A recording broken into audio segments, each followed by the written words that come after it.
Hi folks, welcome back for another practice session with vectors. Today we'll be practicing vector conversions, and our basis lecture is converting representations in 2 dimensions. So we will limit ourselves to the 2-dimensional world, and we'll wait for the future for 3 dimensions. Our plan is to go through 2 problems. First we'll go through components to magnitude direction conversion. That'll be 1 question, but it'll be multiple parts, so we'll get to see the conversion multiple times. And then we'll switch directions. We'll start from magnitude direction and we'll switch to components or unit vectors. Again, 1 question, but it'll be multi-part, so we'll see multiple solutions.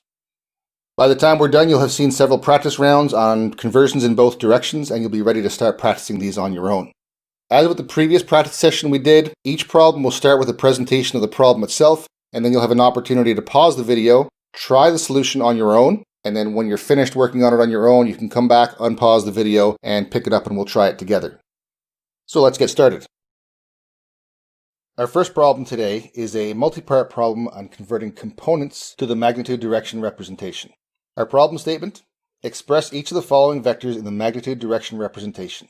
So we got 4 vectors there. V1 is 2i plus 3j, V2 is 2i minus 3j, V3 is negative 2i plus 3j, and V4 is negative 2i minus 3j. So we're looking at 4 vectors with the same magnitude, but they have different directions. The process for each of these conversions will be the same, so our plan here really is to solve the same problem 4 times, just with slightly different numbers. With that in mind, before we do this, pause the video, try this on your own, and when you're ready, come back and we'll do it together.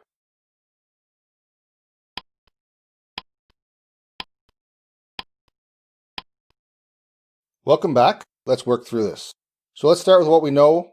We have values for all 4 vectors, x and y components for each. Again, all 4 vectors have the same magnitude, but we're cycling through the signs of the x and y components in order to create 4 different vectors.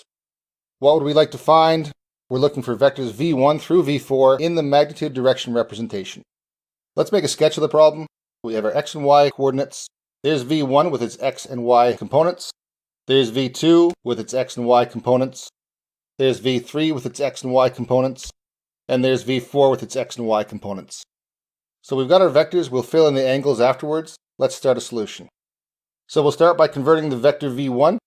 The magnitude is easy. We just apply Pythagoras. The magnitude of v1 is the square root of 2 squared plus 3 squared, and that works out to 3.61 units.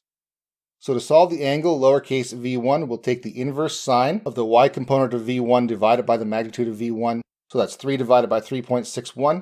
And that works out to an angle of 56.2 degrees. For a final result there of vector v1 is equal to 3.61 units at 56.20 degrees. Let's move on to the v2 conversion. We'll find very quickly using Pythagoras that the magnitude is the same. We're still looking at 3.61 units for the magnitude. But we'd like to find the angle v2, which will be different. And we can see that v2 has the potential of leading us into the problem of quadrant ambiguity. So what we'll do to avoid that risk is we'll use theta 2 as a reference angle. Theta 2 is useful because it's less than 90 degrees, so we'll use that to eventually find v2. So theta 2 is the inverse sine of v2y divided by the magnitude of v2, so 3 divided by 3.61, and we again see 56.20 degrees.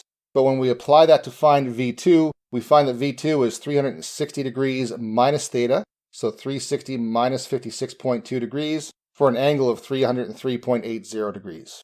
That gives us a final result of vector v2 is 3.61 units at 303.80 degrees, which we can also express as 3.61 units at an angle of minus 56.20 degrees. Okay, let's move on to the vector v3 conversion. Once again, we're seeing the same magnitude because the x and y components have the same magnitudes. Pythagoras ultimately gets us 3.61 units for a vector length. Again, we'll use an intermediate angle, theta 3. So theta 3 will be the inverse sine of 3 divided by 3.61, and that gives us an angle of 56.20 degrees. When we correct that for the changed reference line, v3 is equal to 180 minus 56.20 degrees for a v3 angle of 123.80 degrees. Putting that all together, we get a final result of vector v3 is equal to 3.61 units at 123.80 degrees. Moving on to the v4 conversion. Again, we're seeing the same length, 3.61 units, for the same reason. When we try to get the angle, we'll use a new intermediate angle, theta 4. Theta 4 is the sine inverse of 3 divided by 3.61, so once again we're seeing 56.20 degrees. But when we convert that to the V angle, V4 is 180 plus 56.20 degrees for a result of 236.20 degrees. That gives us a final value for the vector V4 of 3.61 units at an angle of 236.20 degrees, which can also be expressed as 3.61 units at an angle of minus 123.80 degrees. So to sum up the results here, we shouldn't be surprised to see that V1, 2, 3, and 4 all have the same magnitude, since they have the same magnitude x and y values. What we are seeing changing from one to the other is the angle lowercase v, and we can see that represented in the diagram as well.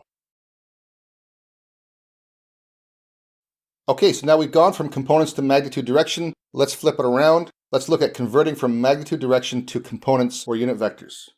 So we'd like to express each of the following vectors in the unit vector representation. So once again, we've got 4 vectors. V1 is 15 units at 30 degrees, V2 20 units at 160 degrees, V3 25 units at 230 degrees, and V4 20 units at 320 degrees. As usual, pause the video, try this on your own, and when you're ready, come back, unpause the video, and we'll work through it together.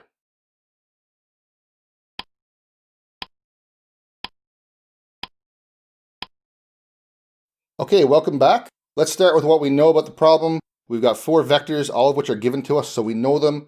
What we'd like to find, vectors V1 through V4 in unit vector representation, or in component representation. So we'll start with our sketch. We've got our coordinate system, and we've got each of our 4 vectors. Let's start working through the solution.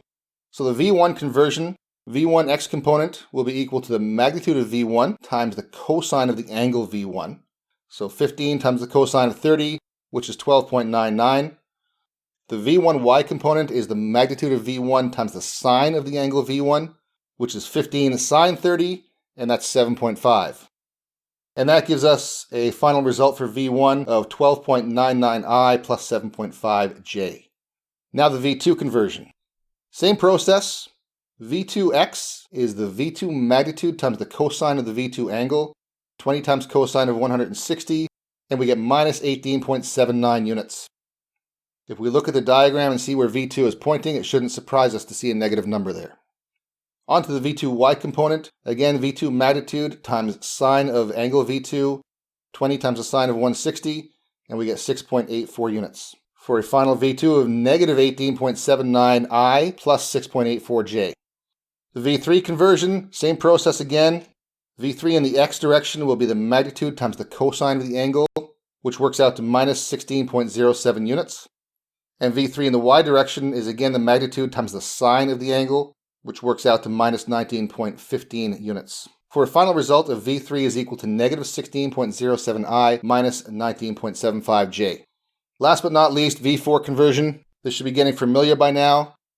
The V4x component is the V4 magnitude times the cosine of the V4 angle, which works out to 15.32 units.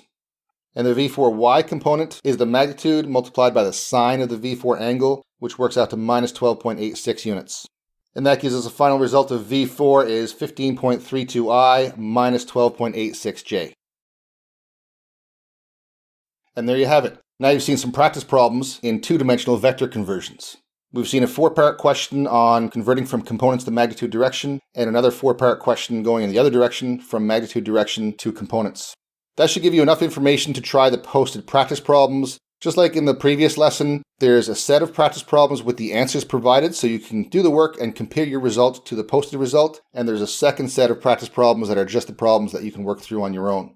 As with last time, you should work through both of these, make sure you're good and proficient with these techniques before you move on to what's coming next. What is coming next is taking this information into 3 dimensions, so we'll be looking at the magnitude and the direction of vectors in 3 dimensions in the next lesson. I'll see you then.